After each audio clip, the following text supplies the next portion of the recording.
بسم اللہ الرحمن الرحیم۔ السلام علیکم دوستو۔ غزوہ حنین 8 ہجری 633 عیسوی۔ حنین مکہ اور طائف کے درمیان ایک وادی کا نام ہے۔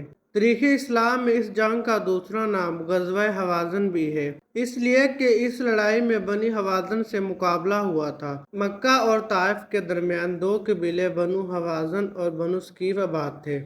یہ بڑے بہادر اور جنگجو تھے۔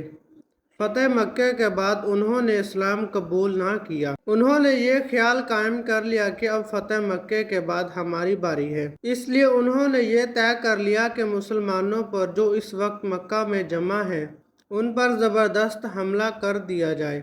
چنانچہ حضرت محمد صلی اللہ علیہ وآلہ وسلم نے عبداللہ بن ابی حدرہ کو تحقیقات کے لیے بھیجا۔ انہوں نے واپس آ کر ان قبائل کا جنگی تیاریوں کے بارے میں بتایا۔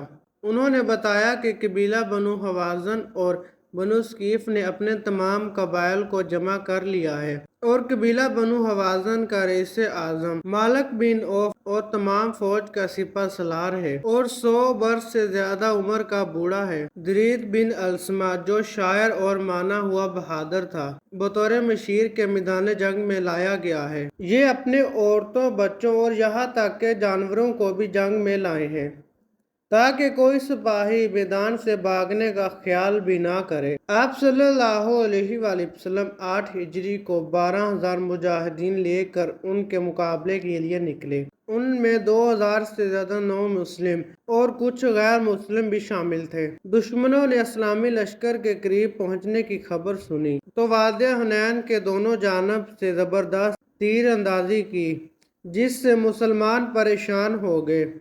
مکہ کے سب سے پہلے 9 مسلم ہراساں ہو کر بھاگے۔ ان لوگوں کو دیکھ کر مسلمان بھی منتشر ہونا شروع ہو گئے۔ آپ صلی اللہ علیہ وآلہ وسلم کے ساتھ چند جانشین صحابہ میدان میں رہ گئے اور بہادری سے لڑتے رہے۔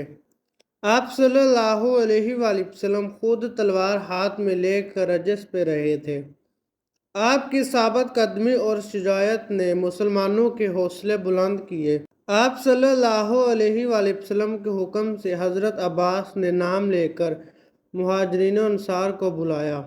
اس آواز کو سن کر مسلمان آپ صلی اللہ علیہ وآلہ وسلم کے گرد جمع ہو گئے کہ اس شدت سے جنگ شروع ہوئی کہ لڑائی کا رخ ہی بدل گیا۔ کفار مقابلے کے تابع نہ لا سکے اور بھاگنے لگے۔ بنو ثقیف نے طائف کا رخ کیا۔ بنو حوازن اطاس میں جمع ہو گئے، لیکن مسلمانوں نے انہیں اطاس میں شکست دی۔ مسلمانوں کو شاندار کامیابی حاصل ہوئی۔ 10,000 مہاجرین و انصار کا وہ لشکر تھا جو مدینہ سے آپ صلی اللہ علیہ وآلہ وسلم کے ساتھ آیا تھا، اور 2,009 مسلم تھے جو فتح مکہ میں مسلمان ہوئے تھے۔ پہلے ہی حملوں میں جو بنو حوازن اور بنو ثقیف کے لوگوں نے تیروں کی بارش کی تھی اور ہزاروں کی تعداد میں تلواریں لے کر مسلمانوں پر ٹوٹ پڑے، تو وہ 2,009 مسلم اور کفار مکہ جو لشکر اسلام میں شامل ہو کر مکہ سے آئے تھے، وہ بھاگ نکلے۔ ان لوگوں کی بھگدڑ کو دیکھ کر انصار و مہاجرین بھی پریشان ہو گئے، لیکن آپ صلی اللہ علیہ وآلہ وسلم اکیلے پہاڑ کی طرح ڈٹے رہے اور اپنے سفید خچر پر سوار ہو کر آگے بڑھے، اور آپ صلی اللہ علیہ وآلہ وسلم کی زبان مبارک پر یہ الفاظ جاری تھے: میں نبی ہوں، یہ جھوٹ نہیں ہے، میں عبد المطلب کا بیٹا ہوں۔ اس کے بعد آپ صلی اللہ علیہ وآلہ وسلم نے دائیں طرف دیکھ کر بلند آواز میں فرمایا کہ اے انصار لوگو، تو فوراً آواز آئی ہم حاضر ہیں۔ تو پھر بائیں جانب رخ کر کے فرمایا اے مہاجرین لوگو، تو فوراً آواز آئی ہم حاضر ہیں یا رسول اللہ۔ حضرت عباس جو کہ بہت بلند آواز تھے، تو آپ نے ان کو حکم دیا کہ انصار و مہاجرین کو پکارو۔